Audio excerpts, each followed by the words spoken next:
હું 15 વર્ષની હતી જ્યારે એક માલિક મને તેમના ઘરે લઈ ગયા અને મને 200 આપ્યા અને મને તેમની પીઠની માલિશ કરાવી. મેં માલિશને હા કહી અને 200 રૂપિયા માટે સમજ થઈ ગઈ અને મેં તેમની કમર પર માલિશ કરી. હું તેમના કમર પર જઈને માલિશ કરાવતી હતી, પણ એક રાતે માલિક કહેવા લાગ્યા, અલકા, આજે રૂમની લાઇટ બંધ કરી દે. મેં ચૂપાચૂપ લાઇટ બંધ કરી દીધી. મને આ વાતમાં આઘાત થયો લાગ્યો. મારા હાથ વારંવાર ખરાબ રીતે ધ્રુજતા હતા. હું પસાર થઈ રહી હતી. તે છોકરી માટે ખૂબ જ મહત્વપૂર્ણ ધબકો હોય છે. માલિક મારા તરફ વધુ ધ્યાન આપવાનું શરૂ કર્યું. તેમને કમરની માલિશ કરાવી. એ મારા માટે ખૂબ જ અધૂરું હતું. જ્યારે માલિક મને તેમની કમર પર માલિશ કરવાનું કહ્યું ત્યારે હું થોડીવાર આશ્ચર્યજનક તેમની સામે તાકી રહી. હું આ કેવી રીતે કરી શકું? બહુ શર્મિંદ વાત હતી, પણ મારા પિતાજીએ કહ્યું હતું કે તારા માલિકની કોઈ વાત ના ન પાડવી. તે ખૂબ જ દયાળુ દિલના માણસ છે. જો તું તેના દિલમાં સ્થાન બનાવી દે તો તેમને તારા પગાર કરતાં પણ વધુ પૈસા આપશે. તેમણે મને પૈસા આપ્યા હતા, તે પણ 200 રૂપિયા, અને કહ્યું, આ પૈસા તારા માટે જ છે. હું ખુશ હતી, પરંતુ જ્યારે તેમણે મને તેમની કમર પર ઘીથી માલિશ કરવાનું કહ્યું ત્યારે હું ચોંકી ગઈ. હું વિચારવા લાગી કે તે એક છોકરી પાસેથી કેવી રીતે મસાજ કરાવી શકે છે. મેં કંઈ કહ્યું નહીં, પણ તે સમયે ખૂબ જ નરસક હતી. તે મને તેમના રૂમમાં લઈ ગયા અને પછી બેડ પર સૂઈ ગયા અને મને કહેવા લાગ્યા, મારી કમર પર ઘી લગાવ. મેં જ્યારે તેમને શર્ટની તેમની કમર પરથી ઉંચકાયો ત્યારે તરત જ મારી આંખો બંધ કરી લીધી. તેમણે મને જે ઘી આપ્યું તેમને થોડું મેં મારા હાથ પર લીધું અને તેમની કમર પર લગાવ્યું. મેં એકવાર પણ તેમની કમર તરફ આંખો ઊંચી કરીને જોયું. મેં ફક્ત મારી આંખો નીચે રાખી અને તેમની માલિશ કરી. મને યાદ આવવાનું લાગ્યું જ્યારે મેં અહીં કામ કરવાનું શરૂ કર્યું. પ્રથમ દિવસે કામના સમય મુજબ મને લાગ્યું કે આજે માલિક કંઈક બદલાઈ ગયેલા લાગે છે. તેમને રંગ વિચિત્ર બની રહ્યો હતો. તેમને ચહેરા પણ પરસેવાથી લથપથ થઈ ગયા હતા. મને ખબર નથી કે શું કરી રહ્યા હતા. મને જોતીને સાથે જ તે એકાએક સીધા થઈ ગયા અમને મારી સામે જોવા લાગ્યા. હું થોડીક આશ્ચર્યથી માલિક સામે જોઈ રહી હતી. મને લાગ્યું કે માલિકની તબિયત સારી નથી. હું હંમેશા માનતી માલકીન સેવા કરતી હતી, પણ આજે હું થોડી અચકાઈ અને માલિકની મદદ કરવા ગઈ. માલકીને જોઈ મને પૂછ્યું, માલકીન, તમે ઠીક છો ને? તમે કેમ નર્સર છો? મારે સવારમાં આપ અંદર આવી ગયા. મેં મારા હૃદય માલિકને આદર કર્યા. હું ખૂબ જ ચિંતિત હતી, કારણ કે તે માત્ર મારા માલિક જ નહીં પણ મારા માટે ખૂબ જ સારા માણસ પણ હતા. તેમણે નાનપણથી જ મને ટેકો આપ્યો હતો અને માલિકે મારા દુઃખી જીવન સુખી બનાવ્યા મહત્વની ભૂમિકા ભજવી હતી. એટલે મને કોઈ પરવા નહોતી. બદલામાં તમને મને કામ માટે લઈ ગયા, પણ તેણે આપેલા પૈસાનું મારું જીવન બદલાઈ ગયું. મારા ઘરમાં સંજોગો બદલાઈ ગયા. મેં કહ્યું, માલિક, શું થયું? મારા પ્રશ્ન પર માલિકે મને આશ્વાસન આપ્યું અને કહ્યું, એકદમ ઠીક છું. પરંતુ તેમના શબ્દોની માલકીન ચહેરા પર સ્પષ્ટ દેખાતું હતું કે કંઈક છુપાવી રહ્યા હતા ને તે સમયે તેમને ઘણા મહિનાઓ કોઈ સમસ્યાઓનો સામનો કરી રહ્યા હોય એવું લાગતું હતું. અત્યાર સુધી તે મને તેમના ઘરમાં કાર્યો જ કરાવતા હતા. આજે પહેલીવાર જ્યારે તેમને મને મસાજ માટે કહ્યું ત્યારે હું ખૂબ જ ગભરાઈ ગઈ. માલકીન મોટા ઉપર ના માણસ હતા અને આખો ઘરમાં એકલા રહેતા હતા. ના તો તેમની પત્ની હતી, ના કોઈ બાળક હોય. આ સાંભળીને પહેલાં હું ચૂપ થઈ ગઈ, પણ આજે મેં માલિશ કરી પણ મારા હાથ ધ્રુજતા હતા. મને લાગ્યું કે માલિક એક જ દિવસમાં આ કામ કરવાનું કહે, પણ હવે તે મને રોજ માલિશ કરવાનું કહે છે. મને માલિકના કોઈ પણ કામના આટલી જીદ નહોતી લાગતી, કારણ કે તમે સામાન્ય ઈરાદેથી કહેતા હતા, પણ તે રૂમમાં એકલા જ રહેતા હતા.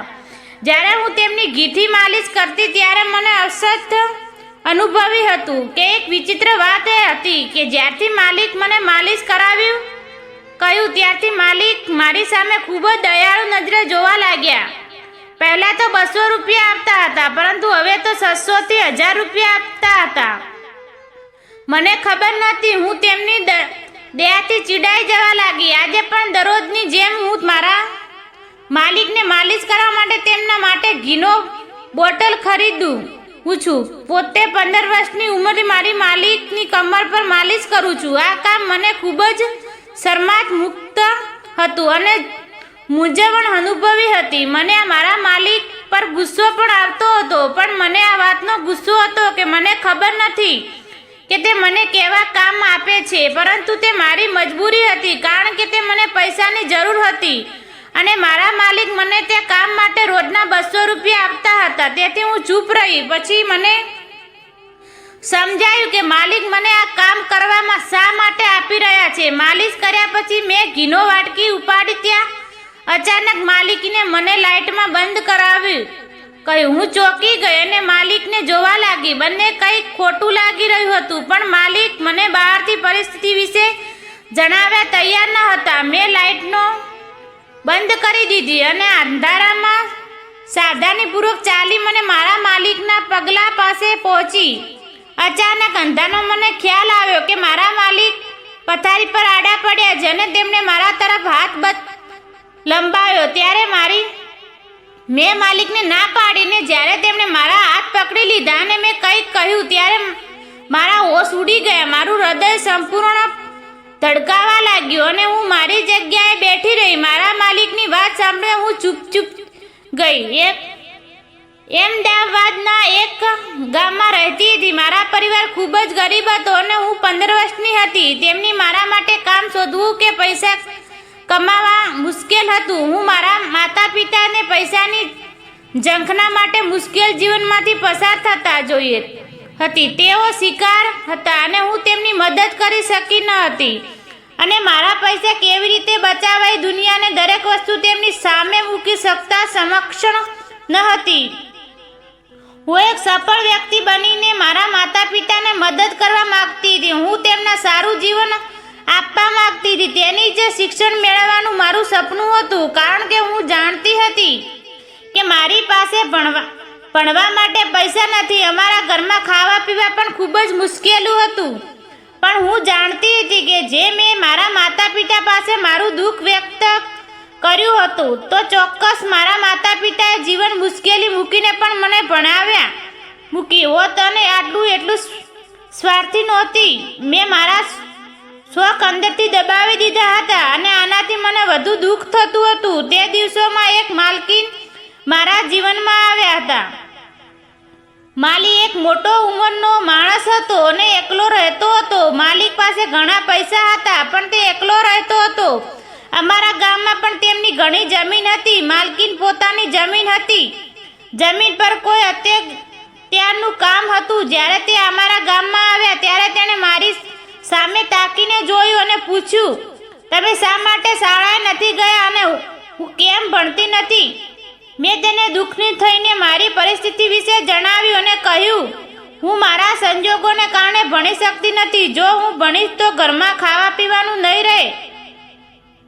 મારી વાત પર માલિક વિચારોમાં ખોવાઈ ગયા. પછી તે મારા ઘરે આવ્યા અને મારા માતા પિતા સાથે વાત કરીને કહ્યું, તેઓ ઘરના નાના કામ માટે મારી ઉંમર છોકરીની જરૂર છે. મારા માતા પિતા વિચારતા હતા કે આટલી ઉંમરે તેમની નાની પુત્રી કેવી રીતે કામ પર લગાડવી, પરંતુ મેં આગળ વધીને તેમના માટે કામ કરવા માટે હા પાડીને માલકીને કહ્યું, હું તેમના દરેક કામ માટે તૈયાર છું. મેં જેને કહ્યું તેનાથી ખૂબ જ થઈ ગયા. તે સમય મને કંઈ ખબર ન હતી કે મારા શું કામ કરવાનું છે. મેં વિચાર્યું હતું કે માલકીન મને તેની ઈચ્છા મજબૂત ઘરના નાના કામ કરાવશે અને બધા કામ હું જ કરતી હતી. હું કોઈ પણ પ્રકારની કામ કરવા તૈયાર હતી. જ્યારે હું રાજી ખુશી હા પાડી ત્યારે મારા માતા પિતા પણ ચૂપ થઈ ગયા. માલકીન મારા માતા પિતાને સારી એવી રકમ આપવા હતા અને દર મહિને ખાતરી આપી હતી કે તે તમને સમયસર પૈસા મોકલાવશે, જેથી મારા ઘરની સ્થિતિમાં પણ મારી સારી બહેન હું મારા મનમાં ખૂબ જ ખુશ હતી. મારું સપનું સાકાર થતું હતું, કારણ કે હું હંમેશા મારા માતા પિતાને સંજોગોમાં બદલાવાનો વિચાર હતો. મેં મારા થોડા સમય પેક કર્યા અને માલકીન સાથે ચહેરા જવા માટે રવાના થઈ. મેં મારા જીવનમાં પહેલીવાર આટલું સુંદર ઘર જોયું હતું. માલકીને મને રહેવા માટે એક અલગ રૂમ આપ્યો હતો. તે રૂમ ઘણો નાનો હતો પણ ખૂબ જ સારી રીતે ગોઠવાયેલો હતો અને તે રૂમમાં મોંઘું ફર્નિચર રાખવામાં આવ્યું હતું. એવું લાગ્યું કે જાણે રૂમ મારો હિસાબે તૈયાર કરવામાં આવ્યો હતો. માલકીને મને નાની નાની બાબતોનો સમજાવી દી, જેમ દરરોજ તેમની કાર પર કપડું મારવાનું અને રાતે તેમનું દૂધ આપવાનું. સંજોગાયથી દબાયેલા મારી જેવી છોકરીઓ માટે દિવસોમાં 4 સમય માટે વાસણો ધોવા કે ખૂબ જ સરળ કામ હતું. માલકીનના ઘરે બહારથી રસોઈ બનીને આવતી હતી અને માલકીન મારા માટે પણ જમવાનું લાવતા હતા. મને તેમની સાથે ખોરાક ખવડાવતા હતા અને તે પહેલેથી જ મારા માટે દરરોજ સારા કપડાં અને ચપ્પલની ખરીદી કરતા હતા. માલકીનની દયા હૈ સમાપ્ત થઈ હતી. તેમણે મને કહ્યું હતું કે ટૂંક સમયમાં મને સારી સ્કૂલમાં એડમિશન પણ આપવામાં આવશે, જેથી હું મારા અભ્યાસ આગળ વધી શકું. ખૂબ જ ખુશ હતી. મને લાગ્યું કે હું અહીં કામ કરવા નથી આવી, પણ મારા માલિક દ્વારા દત્તક લેવામાં આવી છું. હું પણ રાત પડતા જ માલિકને મને તેના રૂમમાં બોલાવતા અને મને ઘીની બોટલ આપી અને મને તેમની માલિશ કરવાનું કહેતા. મેં માથું હલાવ્યું અને ઝડપથી ઘી લગાવવા મેં બોટલ પકડી અને માલિકના પગ પાસે બેસી ગઈ અને મેં લાગ્યું કે મારે માલિકના પગની માલિશ કરવી પડશે. હું અંદરથી તે કરવા તૈયાર હતી, પણ માલિક મને રોકી અને તેમને મને કમરના ભાગમાં માલિશ કરવાનું કહ્યું. હું ચોંકી ગઈ. આ કરતી વખતે હું શરમાળ અને મૂંઝવણ અનુભવી રહી હતી, પરંતુ કોઈક રીતે મને તે કહ્યું કે માલિશ કરી અને પછી ઉઠી હું રૂમમાંથી બહાર આવી. વિચાર્યું કે તે મુસાફરી કરીને થાકીને આવ્યા હશે, આથી મારી પાસેથી મસાજ કરાવે છે. પરંતુ તે મારી ગેરસમજ હતી. મેં મારા દિવસ ખૂબ જ શાંતિથી પસાર કર્યા, પણ મને ઘરના બધા કામ કર્યા. માલિક મને જેસવંજાવ્યું હતું. તે મને કહ્યું ખૂબ જ હોશિયાર છોકરી હતી, એટલે હું મારું દરેક કામ ઝડપથી કરી લેતી. પણ રાત પડતાની સાથે જ માલકીન મને ફરીથી રૂમમાં બોલાવીને મને માલિશ કરવાનું કહ્યું અને વિચિત્ર ચિંતિત થઈ ગયેલા. આજે પણ મારે મારા માલિકની માલિશ કરવી પડશે. હું પગની હદ સુધી ઠીક હતી, પણ આજે પણ મેં માલિકની માલિશ કરી અને તેમની સામે જોવા લાગી. ત્યારે શાંતિથી સૂઈ રહ્યા હતા. મેં સમજાતું નહોતું કે આમથી માલકીન શું ફાયદો થાય છે અને આવી હરકતોથી મને તેમને પર ગુસ્સો આવતો હતો. 4 દિવસ વીતી ગયા અને માલિક મને સારી સ્કૂલમાં એડમિશન પણ આપવામાં માલિક મસાજ માટે પાગલ થયા છે. મને ખબર લાગતું હતું કે માલિક એ આ નવો મજા માણવાનો ફેશન શરૂ કરે છે અને મને દરરોજની તેમની મસાજ કરાવવું કરતા હતા. હું તેમના હાથ નીચે હતી, એટલે હું કંઈ પણ બોલ્યા વિના બધું કરી આપતી. હું મારા માલિકની માલિશ કરતી હતી. કદાચ મારા માલિકની ખબર પડી ગઈ હતી કે હું ચહેરો બનાવીને તેની માલિશ કરું છું. તેની જ મારા પગાર સિવાય તેમણે મને દરરોજ 200 રૂપિયા આપવાનું શરૂ કર્યું. મેં તેને કરી લીધું હતું અને પૈસા ખાતર મેં ખુશીથી આ કામ કરવાનું શરૂ કર્યું. મેં માલિક સાથે ઘણો સમય પસાર કર્યો અને હવે હું માલિકની આ આદતની ટેવાઈ ગઈ હતી. સારી વાત એ હતી કે મહિનાનો પૂરો થતાં તે કંઈ પણ ક્યારે વિના મારા ઘરે પૈસા મોકલી દેતા, જેનાથી મારા માતા પિતાનું જીવન આરામદાયક બન્યું હતું. એ દિવસે સંજોગ પ્રમાણે હું માલિકીન રૂમમાં તેમના મસાજ કરવા ગઈ અને માલકીની માલિશ કરતી વખતે મને ભયંકર રીતે જોવા લાગ્યા. મારા ચહેરા પર હંમેશા ઉદાસી દેખાતી હતી. હું ચહેરો બનાવીને મસાજ કરતી હતી ને માલકીને પણ આ ખબર હતી. પછી માલિક મને ધ્યાનથી જોવા હતા અને પછી મેં એક દિવસ તેમને કહ્યું, જાણું છું કે તમને આ કામ કરવાનું ખરાબ લાગે છે, પણ હું લાચાર છું, તેથી જતું ચહેરા બનાવે છે, છતાં હું તને આ કામ કરાવવું મજબૂર કરું છું. માલિકનો સ્વરમ ઉદાસીમાં ડૂબેલો હતો. હું ચોંકી ગઈને માલિક તરફ જોવા લાગી. મને સમજાયું નથી, પણ જ્યારે માલિકે મને તેમની મજબૂરી વિશે કહ્યું ત્યારે હું તેમની સામે જોતી રહી અને શરમને કારણે મને ખરાબ લાગતું હતું. માલિક મને કહ્યું કે તેમને કરોડરજ્જુની સમસ્યા છે, જેના કારણે તે મસાજ વિના રાતે સૂઈ શકતા નથી. માલિક આ હેતુ માટે નર્સ રાખવાનો પ્રયાસ પણ કર્યા હતા, પરંતુ તે કોઈને કોઈ બહાને ના પાડી દીધી હતી. ક્યારેક તે ઝડપથી માલિશ કરતી અને ક્યારેક તે માલિશ કર્યા વિના જતી રહેતી. માલિક મને નોકરીએ આ માટે રાખી હતી. મારા પર ઘણા ઉપકાર કર્યા હતા, જેથી હું તેમની માલિશ કરવાના ના પાડી શકું નહીં. માલિક આટલું બોલ્યા પછી ચૂપ થઈ ગયા હતા અને માલિકના શબ્દોની હું ખૂબ જ શરમાઈ ગઈ હતી અને મેં માણસનો પ્રયત્ન મારા વલાણા પર પસ્તાવા થઈ રહ્યા હતા, જે મારા પર આટલું ઉપકાર કર્યા હતા, પણ હું તે ઉપકારનો બદલો પણ ચૂકવી શકી ન હતી. ત્યારે પછી હું મારા માલિકને મારા હૃદયથી માલિશ કરતી હતી અને ક્યારેક ચહેરા બનાવી ન હતી. મારા માલિક મારાથી ખૂબ જ રહેવા લાગ્યા હતા. હવે હું જુવાન થઈ ગઈ હતી અને માલિક વૃદ્ધ થઈ ગયા હતા. એક દિવસ જરૂરિયાત મજબૂત હું માલિશ કરવા માટે રૂમમાં ગઈ. ત્યારે મેં જોયું તો માલિકની હાલત બહુ જ ખરાબ હતી. માલિક મને કંઈક કહેવા તૈયાર ન હતા. મેં મસાજ કરવાનું શરૂ કર્યું ત્યારે પહેલીવાર માલિકે મને લાઇટ બંધ કરવાનું કહ્યું. મને નવાઈ લાગી, પણ હું તેમની સલાહ માનવી તેમની પાસે બેસી ગઈ.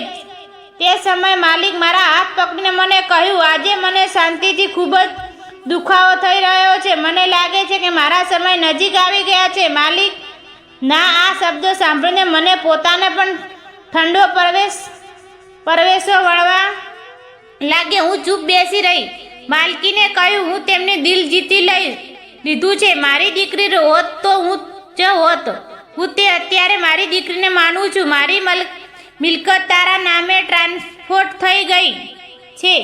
ત્યારે ધ્યાન રાખજે. માલકીને આટલું કહ્યું અને તેમના હાથ નીચે પડી ગયા. હું ઝડપથી ઊભી થઈ ગઈ. માલિક તરફ જોયું, લાઇટ ચાલુ કરી અને ઝડપથી ડૉક્ટરને બોલાવ્યો. માલિકે એકદમ ઠંડુ થઈ ગયું. ડૉક્ટરે એક ચેકઅપ કર્યું અને મને માલિકીના મૃત્યુનો કારણની જાણ કરી.